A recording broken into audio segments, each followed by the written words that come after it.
रोहतास जिले के सासाराम से एक ऐसी दिल दहला देने वाली वारदात सामने आई है जिसने हर किसी को हैरान कर दिया है। घर की बहू जिसने 7 फेरे लेकर जीवन भर साथ निभाने का वादा किया, उसी ने अपने ही पति, ससुर और देवर को जहर देकर मौत के घाट उतार दिया है।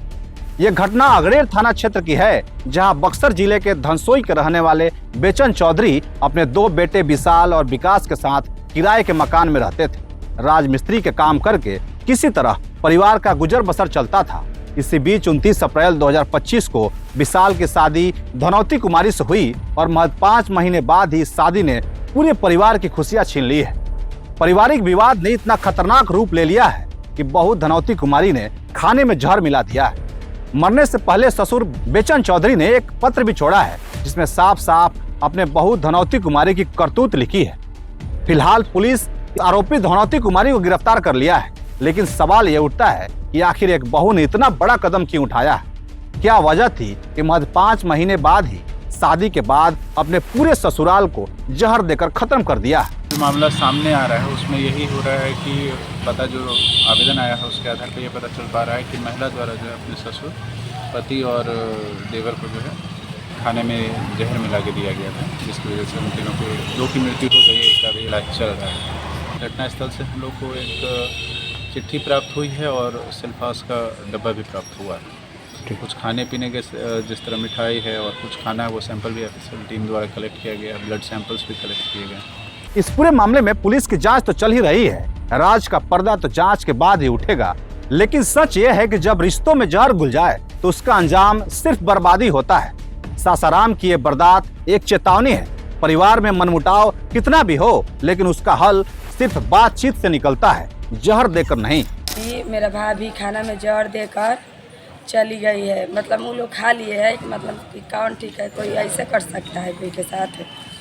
तब बाद में इंसाफ देकर मेरा भाई भी लाजवाब होने लगा है।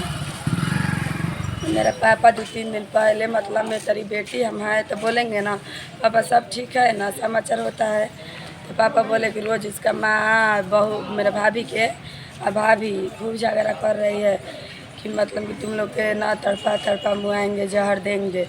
तो हम बोले कि पापा कोनो जरूरी नहीं है कि कोई मैंने बहू इतना कर सकती है, मर्दा के तो अपना सोचेगी ना। जो विशाल कुमार के जो कल हम अंतिम संस्कार किए तो हम लोग विश्वास नहीं किए। विश्वास जब होता तो हम लोग तो ज़रूर पहुंच जाते ना, कैसा क्यों कर रही हो, क्या मतलब चाहती हो तुम। 3 लोग के जहर दे दिए, 3 लोग के मौत, 2 लोग के कल मेरा पापा अपना पति के मुआ दिए। विवाद नहीं चल रहा था 15-20 दिन तो ठीक ठाक था, नया शादी हुआ था तो रिलेशनशिप सही था। उसके बाद जैसे कि अपने मर्द मेहरारू झगड़ा खूब करने लगे। हम पूछे कि विशाल का है झगड़ा हो रहा, इतना जल्दी तो नया मर्द मेहरारू में मतलब शादी में झगड़ा नहीं होता है। तो बोला कि मतलब कि कौनो मतलब मोबाइल से कहीं लगा कर बतियाने लगती है। तो मैंने उनका कहना कि मेरा पत्नी हो तो मेरा बात मानोगी ना। हम बोल रहे हैं ऐसे काम नत करो तो नत करो, आखिर पति ना हम है, हमारा तो हक है ना कुछ रोकने का। उनका भी मतलब कोई के साथ कुछ गलत संबंध था, इसीलिए मेरा भाई के बहुत दुर्भाव करती थी। मेरा भाई पीछे पीछे उनका चल रहा था, अरे तरे नतिया खचड़ा बहुत करती थी। तो मेरा भाई कहता था छोड़ो जाए दो, इतना कहने का काम है, एक को मिल जाती है। अब वो क्या जाने कि एक बार मेरा अंतिम संस्कार कर देगी।